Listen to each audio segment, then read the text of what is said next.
Boom, boom. It is I, TJ, and welcome aboard. It is here that we normally talk about anything and everything around property. And for some of you, you know that we buy properties all the time, but I want to share with you guys my worst seller for 2020. The person that I bought a few cash flowing deals from, and I did say a few properties because I have recently just bought a number of properties from this guy. But this guy is just a guy from another world. I don't know where he came from, but this is my worst seller for 2020. Actually, he is the worst seller of all time ever since I've been in business. Let's jump to talk about this guy. So this guy actually owned around about 5 buildings that he owns. At each building, there's an average roundabout of between 15 to 25 units. And out of them, all of them, they are all in one area. And this guy was selling off all of his properties, and they were in different companies. And what I did realize is that he was extremely pressed. He was extremely pressed. I can safely say that, when they're talking about a seller being distressed, this guy was distressed. None of his properties were really distressed, but he was distressed, financially under pressure to sell everything. However, how did he become my worst seller for 2020? Oh, Lord. But anyways, let me give you the detail of this guy. Number one, yes, he was selling off everything, but when had he actually bought everything? Everything that he had bought like almost about a year to 2 years before I met him. So all of his properties were fairly on the newish side, and actually he was selling the entire portfolio. When I met him, I was buying the one building, and then I realized via the estate agent that he was actually selling everything, including around about 6 cars that he was also selling, and those cars where he was utilizing them for Uber. So guess what? I had found someone who is highly distressed, and he's selling everything for whatever reason. No, he was not migrating. No, what had happened was that I think he had just lost whatever that he was doing. Maybe interest, maybe, I don't know, it doesn't matter. Let's talk about how did he become my worst seller for 2020. The first one was that, number one, this guy was a serious piece of little, no name dropping name, right?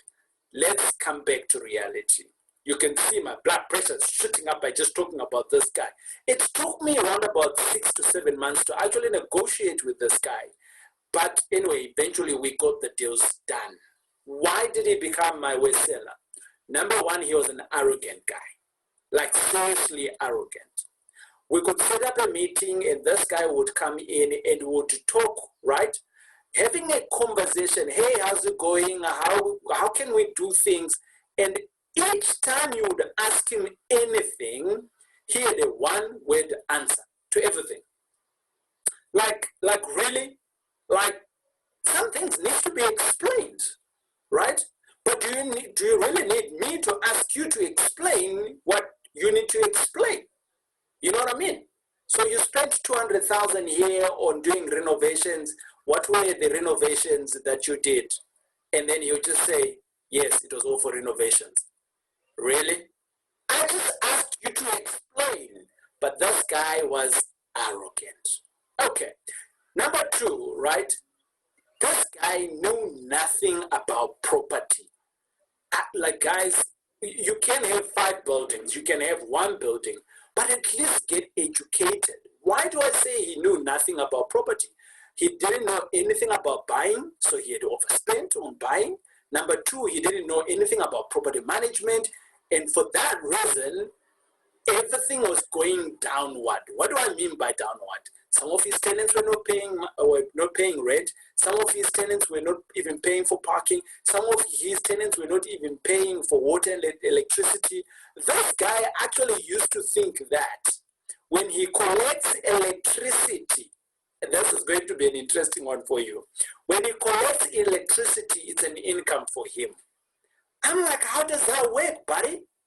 When you're collecting electricity, it's not, you go prepaid. It's not income, right? Like for instance, when you're collecting electricity, you get your share. So for instance, the council is going to bill you 1,000 rand. So when you're now collecting, you should be collecting 1,000 rand as well. So when you collect 1,000 rand from your tenants, that's not income. You are going to pay it back again to where? To the council for the supply of electricity, isn't it? And this guy was like, nah, it is the rental income also. It's over and above my rent that I get. I'm like, no, bruh, it doesn't work like that. This guy was adamant it is income, right? That's like some serious, I don't know which school this guy went to.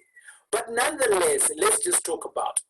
He bought these properties, right? And this guy never registered all of his properties at the council. So he bought them, right? And you all know the process of buying a property. So you buy a property, and out of that, you go into the council and you open your account. When you open your account, then they start billing you, right? So this guy never opened any of his own accounts. Did he do it deliberately? I think so. I think so too. And then when I started asking him how come he didn't open these accounts with the council, and he says to me, I didn't know. And guess what? At some point, he was blaming the skin of his color that he doesn't know, he didn't know. And I was like thinking, bruh, how can you be like the skin of your color? What does it have to do with you opening up a municipality account? And then he had the audacity to ask me or to tell me that, hey, TJ, why are you being like those other people that are too intelligent? So I'm like, which people are those? Anyway, let's not go into the race route because like this guy, I don't know, the level of arrogance for me was just on another level. I mean, I want to share with you, like it took me a bit of time for me to actually share this video, but anyways, let's just continue because I've started already, right? Now, the third thing about this guy, so not only does he know nothing about property, right? He's also arrogant in the manner in which that now we found a fault here, but how can we rectify it? And then he blames the color of his skin. He blames what is happening around him. And I like say to him, bruh, you know, actually you're stealing here from, you know, from the council, you know, like that's what you're doing here. Because if your account is not registered and you've been running electricity here, they're going to give you a heavy bill. And he says to me, no, how can they do that to me? I'm like, it's not about you. They will do it to anyone. You're supposed to follow regulations. You're to follow instructions. Have you never been to a council before? He says, no. Why should I? I'm like, bruh, oh, you are like, where do you live? Question. I'm like, where do you live? But nonetheless, let's go on to number 2. Number 3, this guy knew nothing about business. Oh, so all of these properties, right? He had 3 companies that he had. And all of them, the properties are sitting in 3 different companies. And all of those companies had no financials. So I'm like, okay, guys, you know, he's late with his finances, you know, he's going to catch up because we are asking for them now, you know. So give us the rentro, no rentros, right? Okay, give us the contracts for the people, no contracts. Oh. So how do you manage? I go there and I collect my rent. How do you collect it? I knock on their door. Really? Is this 1914? Like really? Like what happened to EFT? Like where are you running from anyways? So anyways, we ask for financials and he says to me, no, we don't have financials. So I'm like, what do you mean you don't have financials? He asked me, what are financials? What financials are you looking for? So I said, it's a business. You're running a business here. So why don't you, where is the management account? Because we want to see, you said there's no retro, so at least, you know, maybe I can buy your company. Nothing. Like literally nothing. There was no financials. So I said, okay, fine. Do you have an accountant?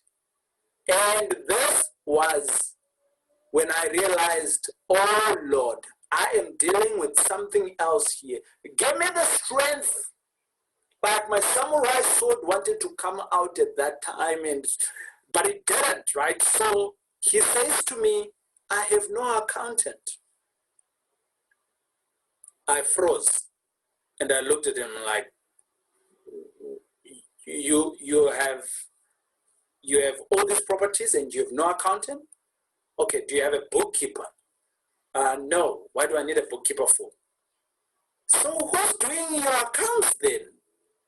No, I just collect my rent and I go and pay my bond and I go and pay whatever that needs I need to pay.